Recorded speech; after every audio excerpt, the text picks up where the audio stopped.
नमस्ते, मैं doctor Zuber Khan, assistant professor geography, government college Bundi. आपका स्वागत करता हूं बीए पार्ट प्रथम वर्ष भूगोल की कक्षा में। इस कक्षा में हम भूगोल के द्वितीय प्रश्न पत्र पर्यावरण भूगोल का अध्ययन करते हैं।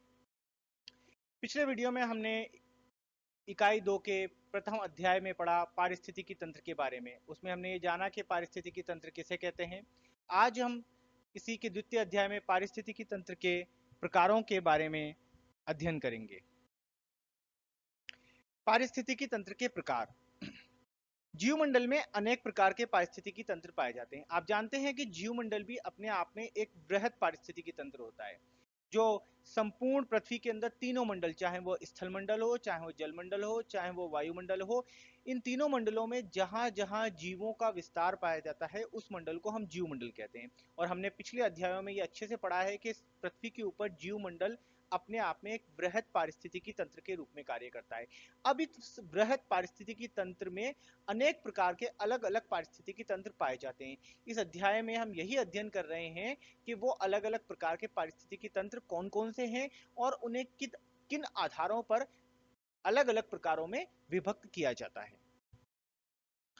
पारिस्थितिकी तंत्र की इकाई का आकार एक छोटे से तालाब से लेकर बड़ी झील या महासागर तक तथा एक खेत से लेकर द्वीप या महाद्वीप तक हो सकता है।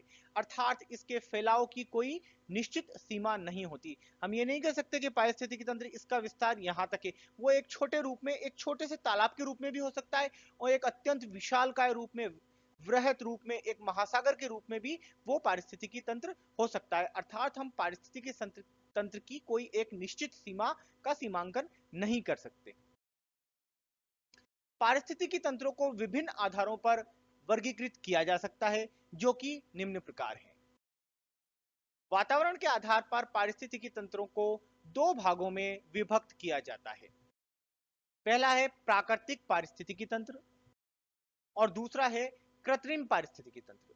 इनमें से हम सबसे पहले लेंगे प्राकृतिक पारिस्थितिकी तंत्र। ऐसे तंत्र प्रकृति में मानव हस्तक्षेप के बिना स्वतः ही प्राकृतिक अवस्थाओं के अनुसार बनते हैं।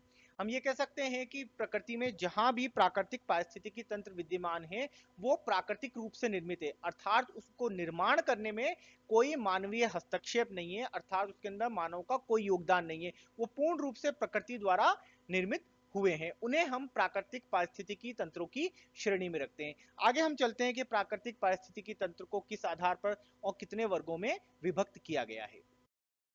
आवास की भिन्नता के आधार पर प्राकृतिक पारिस्थितिकी तंत्रों को दो भागों में बांटा जा सकता है। भी किस क्षेत्र के अंदर वो पारिस्थितिकी तंत्र पाया जाता है, अर्थात उस क्षेत्र की स्थिति उसको आवास कहलाती है और उसी के आधार पर हम प्राकृतिक पारिस्थितिकी तंत्रों को मुख्य रूप से दो भागों में बांट सकते हैं। स्थलीय पारिस्थितिकी तंत्र। स्थल पर पाए जाने वाले पारिस्थितिकी तंत्र इसमें सम्मिलित होते हैं, जैसे पर्वतीय पारिस्थितिकी तंत्र, पठारी पारिस्थितिकी तंत्र, वन क्षेत्र का पारिस्थितिकी तंत्र, घास मैदान का पारिस्थितिकी तंत्र और मरुस्थल का पारिस्थितिकी तंत्र। स्थलीय पारिस्थितिकी तंत्रों के अंदर हम क्या करते हैं, वो पारिस्थितिकी तंत्र जो स्थलीय भागों पर मिलते हैं। अब स्थलीय भागों से तात्पर्य है वो स्थलीय भाग पर्वतीय भी हो सकता है, पठारी भी हो सकता है, वन के क्षेत्र का हो सकता है, घास मैदान के क्षेत्र का हो सकता है, मरुस्थलीय क्षेत्रों का हो सकता है। तो स्थल के ऊपर विद्यमान पारिस्थितिकी तंत्रों को हम स्थलीय पारिस्थितिकी तंत्र कहते हैं और इसको क्षेत्र विशेष के अनुसार कि उस क्षेत्र का स्थल किस प्रकार का है, वहां के पारिस्थितिकी तंत्रों को उसी के आधार पर हम व्यक्त करते हैं। अगला है जलीय पारिस्थितिकी तंत्र। जल में पाए जाने वाले पारिस्थितिकी तंत्र इसमें सम्मिलित होते हैं, जैसे नदी, तालाब, समुद्र, महासागर। अब दूसरी बात आती है कि पृथ्वी के रूप ऊपर हम देखते हैं मुख्य रूप से दो प्रकार के हमें स्थल रूप देखने को मिलते हैं। एक तो होता है स्थलीय भाग, जिसे हम महाद्वीप के रूप में जानते हैं, या महाद्वीप है, द्वीप है, तो वो सारे स्थलीय भाग हैं। स्थलीय भागों को हमने पर्वतीय, पठारी, वन, मैदान, इन भागों में विभक्त कर दिया। जबकि दूसरे क्षेत्र आते हैं, वो आते हैं जलीय क्षेत्र। जलीय क्षेत्र, अब पृथ्वी के ऊपर विभिन्न प्रकार के जलीय क्षेत्र मिलते हैं, छोटे से तालाब से लेकर एक बड़े महासागर के रूप में देखने को मिलता है। तो जलीय क्षेत्रों में मिलने वाले पारिस्थितिकी तंत्र को उस क्षेत्र के जल जलीय भाग जहां पर वो पारिस्थितिकी तंत्र विकसित होता है, जैसे मान लीजिए कि कोई पारिस्थितिकी तंत्र तालाब में विकसित हो रहा है तो हम उसे तालाब पारिस्थितिकी तंत्र का नाम देंगे। कोई पारिस्थितिकी तंत्र नदी में विकसित हो रहा है तो हम उसे नदी पारिस्थितिकी तंत्र का नाम देंगे। कोई पारिस्थितिकी तंत्र विशाल रूप में महासागर में विकसित हो रहा है तो हम उसे महासागरीय पारिस्थितिकी तंत्र का नाम देंगे, सागरीय पारिस्थितिकी तंत्र का नाम देंगे। तो अर्थात जल में विकसित होने वाले पारिस्थितिकी तंत्रों को मूल रूप से जलीय पारिस्थितिकी तंत्रों के रूप में रखा जाता है। इसका भी आगे चल के विभाजन किया गया है उस क्षेत्र की भिन्नता के आधार पर। चलिए आगे देखते हैं हम। जल के मीठेपन व खारेपन के आधार पर जलीय पारिस्थितिकी तंत्र को पुनः दो भागों में विभक्त किया जाता है। आप ये भली प्रकार से जानते हैं कि पृथ्वी के ऊपर जो जलीय क्षेत्र मिलता है उसके अंदर जल की जो स्वाद है उसमें भिन्नता पाई जाती है। यदि जल के अंदर लवणता ज्यादा होती है तो ऐसे जल को हम लवण जलीय कहते हैं। दूसरे शब्दों में हम ऐसे जल को खारा जल भी कहते हैं, या हम सागरीय व महासागरीय जल कहते हैं। और आपने भौतिक भूगोल में ये अच्छे से पढ़ा होगा कि जल के अंदर विभिन्न प्रकार के लवणों के मिलने के कारण उसकी लवणता बढ़ जाती है। खास तौर से इसके अंदर खारापन जो आता है वो सोडियम क्लोराइड, या दूसरे शब्दों में मैं कहूं तो नमक का जो लवण इसमें घुलित होता है उसके कारण इसमें खारापन आ जाता है। तो ये तो हुआ लवण जलीय पारिस्थितिकी तंत्र जो मूल रूप से महासागर और सागरीय क्षेत्रों में देखने को मिलता है। अर्थात ऐसा जल जहां पर लवणता ज्यादा मिलती है उसे हम खारा जल का पारिस्थितिकी तंत्र भी नाम देते हैं। दूसरा होता है मीठा जलीय पारिस्थितिकी तंत्र या ताजा जल का पारिस्थितिकी तंत्र, जिसको हम पीने योग्य जल कहते हैं, जो खास तौर से स्थलीय भागों के रूप में हमें देखने को मिलता है। जैसे तालाब का जल होता है वो भी पीने योग्य जल होता है, उसमें लवणता इतनी अधिक नहीं होती, खारापन कम होता है, इस वजह से हम उसे ताजा जल भी कहते हैं। नदी का बहता जल होता है वो भी मीठा जल होता है, इसी तरह झरने का जल होता है वो भी मीठा जल होता है। तो मीठे जल के अंदर जो पारिस्थितिकी तंत्र विकसित होते हैं मूल रूप से हमने उन्हें मीठा जल या ताजा जल के पारिस्थितिकी तंत्र कहा। कई पुस्तकों में इसे अलवण जलीय पारिस्थितिकी तंत्र के नाम से बांटा गया है। आगे भी इसका विभाजन किया गया है कि ये पारिस्थितिकी तंत्र किस प्रकार के जलीय क्षेत्रों में विकसित होते हैं, उसको हम आगे देखते हैं। ताजा मीठा जल पारिस्थितिकी तंत्र, इसमें ताजा जल या मीठे जल में पाए जाने वाले पारिस्थितिकी तंत्रों को सम्मिलित किया जाता है। अब आप समझ चुके होंगे कि ताजा जल या मीठे जल से क्या तात्पर्य है। ऐसा जल जिसमें घुलित लवणों की मात्रा इतनी अधिक नहीं होती कि वो जल पीने में लवणीय लगे, अर्थात उस जल को हम ताजा जल या मीठा जल कहते हैं जिसमें हमें पीने में लवणता का स्वाद नहीं आता, मतलब उसमें इतना ज्यादा खारापन नहीं होता। इस प्रकार का जल हमें किन क्षेत्रों में मिलता है। इस प्रकार का जल हम देखते हैं तालाब में मिलता है, नदी में मिलता है, झील में मिलता है, झरने में मिलता है। अब जो मीठा जल होता है इसमें भी दो प्रकार की अवस्थाएं देखने को मिलती हैं। एक तो होता है बहता हुआ जल, लोटिक वाटर, मतलब बहता हुआ जल या प्रवाहित जल, और दूसरा होता है ठहरा हुआ जल, लेंटिक वाटर, स्थिर जल। अब बहता हुआ जल कहां का होगा भाई, जैसे कोई नदी है, सरिता है, कोई धारा है, झरना है, तो ये तो हो गया बहता हुआ जल, इसको हम कहेंगे लोटिक वाटर। और दूसरा होता है ठहरा हुआ जल जिसे हम कहेंगे लेंटिक वाटर, जो स्थिर जल है। जैसे अब स्थिर जल कौन कौन सा हो सकता है। स्थिर जल के अंदर हम बात करते हैं तालाब हो गया, झील हो गया, दलदल हो गया, इसके अंदर स्थिर जलीय क्षेत्र कहते हैं जो कि बहते नहीं है। बहते हुए जल में मुख्य रूप से नदी, धारा, झरना, सोता आदि को सम्मिलित किया जाता है, जबकि स्थिर जल में तालाब, झील, गड्ढा, दलदल आदि के पारिस्थितिकी तंत्रों को सम्मिलित किया जाता है। अगला देखते हैं सागरीय या खारा जल पारिस्थितिकी तंत्र। खारे जल में पाए जाने वाले पारिस्थितिकी तंत्र इसमें सम्मिलित किए जाते हैं, जैसे समुद्र का पारिस्थितिकी तंत्र है, महासागर का पारिस्थितिकी तंत्र है, नदी मुहाने का पारिस्थितिकी तंत्र है, प्रवाल भित्ति, अर्थात प्रवाल भित्ति के कारण सागरों तट के बीच में कई बार अवरोधक प्रवाल भित्ति बन जाती है, तो वहां पे एक छोटी झील का निर्माण हो जाता है जिसे हम लेगून झील कहते हैं। तो ये प्रवाल भित्ति या लेगून झील का पारिस्थितिकी तंत्र है।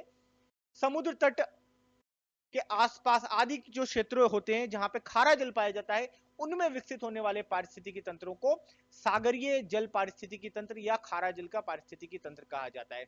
अब जैसे खारे जल के अंदर हम देखते हैं समुद्र और महासागर। महासागर अत्यंत विशाल क्षेत्र में पाए जाते हैं, जैसे कि आप जानते हैं प्रशांत महासागर, अंध महासागर, हिंद महासागर, दक्षिणी महासागर और आर्कटिक महासागर, ये 5 महासागर हैं। इसके अलावा कई आसपास के स्थलीय क्षेत्रों में बड़े बड़े जो अत्यधिक विशालकाय जलीय क्षेत्र हैं उन्हें हमने सागर नाम दिया, जैसे भूमध्य सागरीय क्षेत्र है, अरब सागर का क्षेत्र है। इस प्रकार के कई प्रकार के सागर विशाल जलीय क्षेत्र पाए जाते हैं जो महासागरों से तुलना में छोटे होते हैं, पर वहां पर जो जल पाया जाता है वो लवणीय जल होता है, अर्थात जल खारा होता है। तो उन क्षेत्रों में जो पारिस्थितिकी तंत्र विकसित होते हैं उसे हम सागरीय पारिस्थितिकी तंत्र कहते हैं, जबकि महासागरीय क्षेत्रों में जो पारिस्थितिकी तंत्र विकसित होते हैं उन्हें हम महासागरीय पारिस्थितिकी तंत्र कहते हैं। अब नदी मुहाने के क्षेत्र, नदी मुहाने का क्षेत्र क्या होता है? अब ये जानते हैं कि आप, नदी मूल रूप से अपने अंदर मीठा जल लेके आती है, और जब नदी सागर में जाके मिलती है, अंततः हर कोई नदी जब अपनी अंतिम अवस्था में पहुंचती है तो वो या तो सागर में जाकर समाप्त हो जाती है या वो स्थलीय भागों में समाप्त हो जाती है। और जब नदी सागरीय क्षेत्रों में जाकर मिलती है और वहां समाप्त होती है तो सागर और नदी के मिलने वाले क्षेत्र को उस नदी का मुहाना कहा जाता है। तो मुहाने के ऊपर, क्योंकि सागर का जल अत्यधिक विशालकाय होता है, वहां पे विशाल क्षेत्र में सागर का जल फैला हुआ होता है, तो नदी का मीठा जल वहां पे इतना अधिक मीठापन नहीं लेके आ पाता, तो वहां पर जल की लवणता अधिक होती है और वहां पर भी खारा जल पाया जाता है। और नदी के मुहाने पर जो पारिस्थितिकी तंत्र बनते हैं उनको भी हम खारे जल के पारिस्थितिकी तंत्रों के अंदर रखते हैं। अगला आता है प्रवाल भित्ति। प्रवाल भित्ति, तटीय क्षेत्रों के आसपास प्रवाल नामक जीव एक भित्ति का निर्माण कर देते हैं जिसमें वो स्वयं रहते हैं, अपने कोष बनाते हैं, तो उससे एक भित्ति बन जाती है, तो उसे प्रवाल भित्ति कहा जाता है। कई बार ये प्रवाल भित्ति तट के समानांतर एक दीवार के रूप में बन जाती है। उस दीवार के कारण क्या होता है कि तट और प्रवाल भित्ति की दीवार के बीच में एक छिछली सी झील बन जाती है जिसे लेगून कहा जाता है। तो लेगून का जो पारिस्थितिकी तंत्र होता है उसे हम प्रवाल भित्ति का पारिस्थितिकी तंत्र या लेगून का पारिस्थितिकी तंत्र कहते हैं। प्रवाल भित्ति का अपना स्वयं भी एक पारिस्थितिकी तंत्र होता है जो उस भित्ति के आसपास व उसके के क्षेत्र में पाया जाता है, और लेगून का अपना एक पारिस्थितिकी तंत्र होता है। अवरोधक प्रवाल भित्ति के कारण सागरीय क्षेत्रों में कई बार लेगून बन जाती है, तो वहां पर निर्मित होने वाले प्रवाल भित्ति के कारण जो लेगून बनती है, वहां विकसित होने वाले पारिस्थितिकी तंत्र को हम लेगून पारिस्थितिकी तंत्र के नाम से भी जानते हैं। समुद्र तटीय क्षेत्रों में कई छोटे छोटे जलाशय पाए जाते हैं, कई छोटे छोटे जल वहां पे इकट्ठा हो जाता है। अब समुद्र तटीय क्षेत्रों में जो गड्ढे होते हैं वहां पे जल आके इकट्ठा हो जाता है, तो जल की मूल प्रकृति तो लवणीय होती है। इस प्रकार उन क्षेत्रों में विकसित होने वाले पारिस्थितिकी तंत्र को भी हम लवण जलीय पारिस्थितिकी तंत्र या खारे जल का पारिस्थितिकी तंत्र के नाम से जाना जाता है। चलिए अगला पारिस्थितिकी तंत्र हम देखते हैं, कृत्रिम पारिस्थितिकी तंत्र। अब कृत्रिम पारिस्थितिकी तंत्र से क्या तात्पर्य? कृत्रिम का तात्पर्य जिसे हम इंग्लिश में आर्टिफिशियल कहते हैं, तो ऐसा पारिस्थितिकी तंत्र जिसे बनाया गया हो। अब किसके द्वारा बनाया गया हो? सामान्यतः मानव के द्वारा। हम यहाँ पे जब भी बात करेंगे कृत्रिम पारिस्थितिकी तंत्र की, तो इसका दूसरा नाम हम ये देंगे मानव निर्मित पारिस्थितिकी तंत्र। अर्थात मानव द्वारा अपने बुद्धि व कौशल के बल पर जो पारिस्थितिकी तंत्र बनाया जाता है, अपने आसपास का जो उसके पर्यावास के चारों ओर का जो तंत्र विकसित किया जाता है, उसे हम कृत्रिम पारिस्थितिकी तंत्र या मानव निर्मित पारिस्थितिकी तंत्र कहते हैं। वर्तमान समय में हम ये देख रहे हैं कि मानव ने अपनी बुद्धि व कौशल के बल पर प्राकृतिक संसाधनों का उपयोग करते हुए प्राकृतिक दशाओं में कुछ परिवर्तन कर अपने लिए कुछ अनुकूलन किए हैं, और इन अनुकूलन के कारण ही जो एक पारिस्थितिकी तंत्र विकसित हुआ है मानव के पर्यावास के चारों ओर, उसे कृत्रिम पारिस्थितिकी तंत्र या मानव निर्मित पारिस्थितिकी तंत्र की संज्ञा दी जाती है। चलिए इसमें देखते हैं कि मानव निर्मित पारिस्थितिकी तंत्र में कौन कौन से पारिस्थितिकी तंत्रों को सम्मिलित किया जाता है। मानव द्वारा निर्मित व नियंत्रित पारिस्थितिकी तंत्र को ही हम कृत्रिम या अप्राकृतिक पारिस्थितिकी तंत्र की संज्ञा देते हैं। अर्थात आप ये कह सकते हैं कि मानव द्वारा पूर्ण रूप से बनाया गया पारिस्थितिकी तंत्र को कृत्रिम या मानव निर्मित पारिस्थितिकी तंत्र कहते हैं। पर यहाँ ये ध्यान रखें कि मानव प्रकृति का जीव है, और मानव इस प्रकृति में रहकर जो भी काम करता है उसमें प्राकृतिक संसाधनों का उपयोग करता है। पहले वाला था प्राकृतिक पारिस्थितिक तंत्र, उसमें मानव का कोई योगदान नहीं था, पर यहाँ मानव का योगदान है, इस वजह से हमने इसे कृत्रिम पारिस्थितिकी तंत्र कहा। आप कदापि यह न सोचे कि कृत्रिम पारिस्थितिकी तंत्र में प्राकृतिक तत्वों का समावेश नहीं होता। प्राकृतिक तत्वों का समावेश तो सदा रहेगा और हर जगह रहेगा, क्योंकि मानव स्वयं प्रकृति का एक अभिन्न अंग है, मानव स्वयं प्रकृति का एक भाग है, और मानव का कोई अस्तित्व नहीं है प्रकृति के बिना, क्योंकि मानव अपने बुद्धि व कौशल के बल पर जो भी विकास करता है वो प्रकृति प्रदत्त संसाधनों का उपयोग करके ही करता है। इस बारे में हम पिछले अध्याय में नवनिश्चयवाद के अंदर विस्तृत रूप से अध्ययन कर चुके हैं, तो उसके बारे में हम ज्यादा यहाँ पर चर्चा नहीं करेंगे। पर आप इतना ध्यान रखें कि मैंने जैसे पढ़ाया था कि प्राकृतिक पारिस्थितिकी तंत्र में मानव का कोई योगदान नहीं होता, ऐसे आप कदापि यह ना समझें कि कृत्रिम पारिस्थितिकी तंत्र में प्राकृतिक तत्वों का कोई समावेश या योगदान नहीं होता। नहीं होता है यहाँ पे योगदान, पर यहाँ मानव का योगदान भी सम्मिलित है, इस वजह से हमने इसका नाम कृत्रिम पारिस्थितिकी तंत्र रखा है। मानव अपनी विभिन्न आवश्यकताओं की पूर्ति के लिए बौद्धिक स्तर के अनुरूप भौतिक पर्यावरण में परिवर्तन करता है और कृत्रिम पारिस्थितिकी तंत्र का निर्माण करता है, जैसा कि अभी आपको मैंने विस्तृत रूप से इसके बारे में बताया था। मानव द्वारा जो कृत्रिम पारिस्थितिकी तंत्र बनाए जाते हैं उनमें मुख्य रूप से जो उदाहरण मिलते हैं जैसे कृषि पारिस्थितिकी तंत्र। अब कृषि पारिस्थितिकी तंत्र से क्या तात्पर्य है? प्राकृतिक रूप से तो भूमि के ऊपर प्राकृतिक वनस्पति विद्यमान थी, सनातन समय से विद्यमान थी, पर मानव की जैसे जैसे आवश्यकताएं बढ़ती गई उसने अपनी आवश्यकताओं की पूर्ति के लिए भूमि प्राप्ति हेतु प्राकृतिक वनस्पति को वहां से हटा दिया। प्राकृतिक वनस्पति को हटाकर वहां पे भूमि की प्राप्ति की। उस भूमि को उसने कृषि भूमि में परिवर्तित किया और कृषि भूमि में परिवर्तित करने के पश्चात मानव ने अपनी आवश्यकताओं के अनुसार उस भूमि पर कृषि करना प्रारंभ कर दिया, जिससे उस क्षेत्र में जो पारिस्थितिकी तंत्र का निर्माण हुआ उसे हम कृषि पारिस्थितिकी तंत्र या खेत पारिस्थितिकी तंत्र के नाम से भी जानते हैं। दूसरा आता है उद्यान पारिस्थितिकी तंत्र। अब उद्यान पारिस्थितिकी तंत्र में भी क्या होता है कि मानव ने प्राकृतिक वनस्पति को तो हटा दिया, जैसे आपने देखा होगा कई सौंदर्य उद्यान होते हैं, कई गार्डन होते हैं, आप वहां पे जाते हैं तो वहां पर जो प्राकृतिक वनस्पति है वहां उसको हटाकर मानव ने अपनी इच्छा के अनुसार क्षेत्र विशेष के सौंदर्य को ध्यान में रखते हुए वहां पे कई अन्य क्षेत्रों से लाकर वनस्पति को उगाया और उसे अपने अनुसार बढ़ने दिया। जहां वो चाहता है वहां वृक्ष लगाता है, जहां वो चाहता है वहां घासें लगाता है। तो एक तरह से उद्यान निर्माण के अंदर मानव की इच्छा शक्ति की महती भूमिका होती है, उसमें मानव का पूर्ण योगदान होता है। तो इस प्रकार का जो पारिस्थितिकी तंत्र उद्यान में विकसित होता है उसे हम उद्यान पारिस्थितिकी तंत्र कहते हैं। और इन्हें विकसित कौन करता है? इन्हें विकसित करता है मानव। प्राकृतिक तत्वों के रूप में यहाँ वनस्पति विद्यमान है, पर वो वहां की जरूरी नहीं कि वो वहां की प्राकृतिक वनस्पति ही हो। मानव वहां पे कई सौंदर्य रूप के अंदर जो पौधे लगाते जाते हैं सुंदरता बढ़ाने के लिए पौधे लगाए जाते हैं, जैसे मान लीजिए कि वहाँ प्राकृतिक वनस्पति के रूप में वृक्ष उग रहे थे, हमने वहाँ गुलाब के पौधे लगा दिए या अन्य कोई सौंदर्य वर्धक पौधे लगा दिए, तो वहाँ पे गार्डन का निर्माण हुआ। उसका निर्माण किसने किया? मानव ने किया। इसी प्रकार से वन पारिस्थितिकी तंत्र, वन प्राकृतिक रूप से भी वन हो सकते हैं और मानव निर्मित भी वन हो सकते हैं। जैसे कृषि के रूप में कई बार मानव फलों के पौधे लगाता है तो उससे वृक्ष बन जाते हैं, उस देश का एक वन पारिस्थितिकी तंत्र बन जाता है, उस संपूर्ण क्षेत्र में एक वन विकसित हो जाते हैं तो उसे वन पारिस्थितिकी तंत्र कहा जाता है। और इसी को फलोद्यान पारिस्थितिकी तंत्र, जैसा वन पारिस्थितिकी तंत्र हुआ वैसा फलोद्यान पारिस्थितिकी तंत्र, फलों के उद्यान जो लगते हैं उसे फलोद्यान पारिस्थितिकी तंत्र कहते हैं। बांध पारिस्थितिकी तंत्र, अब बांध क्या होता है? मानव ने क्या किया कि नदी नदी के ऊपर एक बाधा विकसित कर दी, एक दीवार बना दी। और दीवार बनाने से क्या होता है कि नदी का जो जल बह रहा था अब वो बहता हुआ नहीं है बल्कि वहां रुक गया। और मान लीजिए कि बरसात के समय में किसी नदी में 3 महीने जल बहता है और बह के निकल जाता है, बाकी समय वो नदी वहां पे सूखी रहती है। तो सूखी नदी के अंदर मान लीजिए कि स्थलीय पारिस्थितिकी तंत्र कोई विकसित था जो प्राकृतिक रूप का पारिस्थितिकी तंत्र था, पर वर्तमान में मानव ने क्या किया? उस नदी के मार्ग के अंदर एक बाधा उत्पन्न कर दी, एक दीवार बना दी। और दीवार बनाने के कारण क्या हुआ कि नदी का जल वहां पर वर्षा काल में जब बारिश हुई नदी के अंदर प्रवाह आया तो वहां पर जल रुक गया। जल रुकने के कारण वहां पर एक बांध का निर्माण हो गया। तो इस प्रकार से क्षेत्र विशेष का जो पारिस्थितिकी तंत्र था, प्राकृतिक पारिस्थितिकी तंत्र, अब मानव ने उसे बदल के बांध पारिस्थितिकी तंत्र में बदल दिया। तो अर्थात मानव ने उस क्षेत्र के अंदर अपनी बुद्धि व कौशल के बल पर एक नया पारिस्थितिकी तंत्र बनाया, क्योंकि बांध कौन बनाता है? मानव बनाता है। और मानव द्वारा निर्मित प्रत्येक प्रकार के स्थल रूप पर जो पारिस्थितिकी तंत्र विकसित होगा उसे हम मानव निर्मित पारिस्थितिकी तंत्र या कृत्रिम पारिस्थितिकी तंत्र कहेंगे। इसी तरह नहर का निर्माण भी मानव करता है। नहर में भी जल होता है, वो छोटे आकार की नहरें भी हो सकती हैं, बड़े आकार की नहरें भी हो सकती हैं, सदावाहिनी नहरें भी हो सकती हैं और समय विशेष के अनुसार जब जब सिंचाई की आवश्यकता होती है उस प्रकार की नहरें भी हो सकती है, तो वहां पे विकसित होने वाले पारिस्थितिकी तंत्र को हम नहर पारिस्थितिकी तंत्र कहेंगे।